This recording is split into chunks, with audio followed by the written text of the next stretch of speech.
മലക്കപ്പാറ വനത്തിനുള്ളിലൂടെയുള്ള യാത്ര കടന്നു പോകുമ്പോൾ നമുക്ക് കാണാവുന്നതാണ് ഈ പറയുന്ന ഷോളയാർ ജലവൈദ്യുത പദ്ധതിയുടെ പെൻസ്റ്റോക്ക് പൈപ്പുകൾ. അപ്പോൾ ഇപ്പോൾ നിങ്ങൾ വലത് ഭാഗത്ത് കാണുന്ന ഈ ഒരു 3 പൈപ്പുകളാണ് 56 മെഗാവാട്ട് വൈദ്യുതി ഉൽപ്പാദിപ്പിക്കുന്ന ജലവൈദ്യുത നിലയത്തിലേക്കുള്ള ശക്തി സ്രോതസ്സുകൾ. അപ്പോൾ ഷോളയാർ ഡാമിൽ നിന്നുള്ള ജലത്തെ ഈ താഴെ കാണുന്ന താഴെ നിങ്ങൾക്ക് ശ്രദ്ധിച്ചാൽ അറിയാൻ പറ്റും.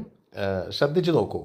ഇപ്പോൾ ഈ പെൻസ്റ്റോക്ക് നമ്മൾ കാണുന്ന ആ ഏരിയയിലും ജലവൈദ്യുതോൽപാദനം നടക്കുന്നുണ്ട്. അവിടെ നിന്ന് താഴേക്ക് പോകുമ്പോഴും ഏറ്റവും താഴെ നിങ്ങൾ കാണുന്നത് അത് ജലവൈദ്യുത പദ്ധതിക്ക് ശേഷം ആ വെള്ളം പുറത്തോട്ട് പോകുന്നതാണ്.